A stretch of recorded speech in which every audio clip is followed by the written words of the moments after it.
There's a rogue crew that's looking for a assortment in the ship's cargo hold of plutonium. This is played by Telly Savalas, and they try to prevent them because they don't want to seek the because of the nuclear weapon.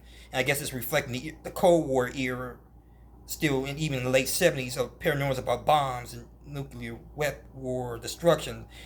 He doesn't want them to know about it, so he has to kill them. So he tries to do everything they can to keep them from leaving the ship. That also complicates matters in the rise and action of the film.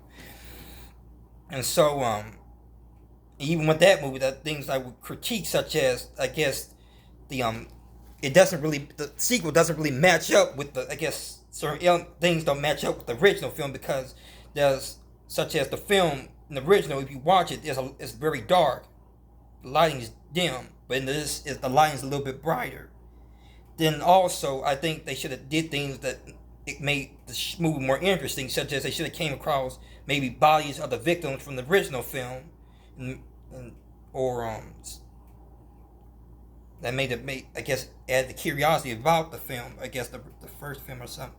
But then I think the cast, they should have made the cast more diverse, and I think even the original, the cast should have been a little bit more diverse. Maybe had like Hispanic or an Asian or a black person in it, which they though it's all mostly Caucasian. They do have a variety of different Caucasians. You ought to say I could say they had like a man who's from played by Slim Pickens, who's from Texas, who's drunk all the time. Then of course Michael Caine, he's a main character. He's a British character. Then you have Peter Boiler, who's kind of the Mr. Rogo in this Poseidon Adventure. He's Italian. He runs a bar and grill in New Jersey. And so I think they could have maybe add more suspense to it, the movie as well.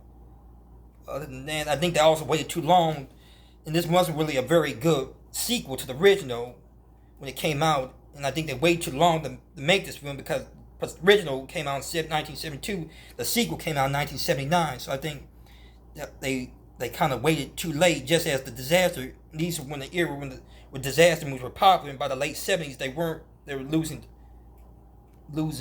I guess their appeal. And so there are other movies, popular movies of this era, the Tower Inferno, Earthquake. Of course, they did a lot of airport, then airplane movies, and which the airplane was more of a comedy spoof. And it ends with the disaster movie, also directed by Irwin Allen, went also on as well, When Time Ran Out. And that's where the disaster movies kind of paused. They resurfaced again in the 90s, but for most part it paused through the 80s. Then the Poseidon Adventure did spawn several remakes in recent years. In 2005, there was a made-for-TV movie, which I also own, but I'm not going to really bother to share that, because in my opinion, I don't think that made-for-TV was all that good, authentic. Recently watched it back in 2020 during the pandemic. At home, the special effects were poor quality. It's all computerized. Then they did make the theatrical in 2006. I went to the movies with my mother. I was about in second grade at the time with my mother. It was around Mother's Day 2006. I remember vividly. I went to the Jamestown Mall. There's a local mall, and to watch the theatrical 2006 movie Poseidon, which is was more of the original, because it is in the 2005 remake. It was a terrorist explosion, which I think they may have borrowed that from Beyond, because there's a lot of little terrorist criminal plot in that. So I think in the 2006 they tried to stick with the original and had the tsunami hit the ship, or rogue wave as it's called, that hit the ship and sink. And that was kind of mixed. And this remake was supposed to have mixed reviews, even though my opinion, was well done disaster film, and my mom likes it as well. She occasionally watches it time to time. And so that's my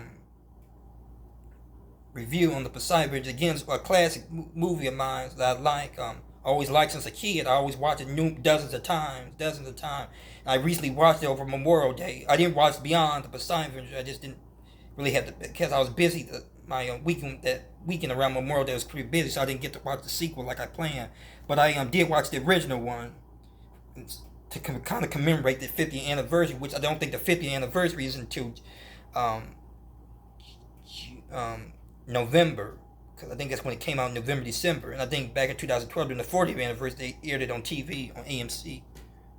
So this is another video by Chase Pounds. Stay tuned for my next video.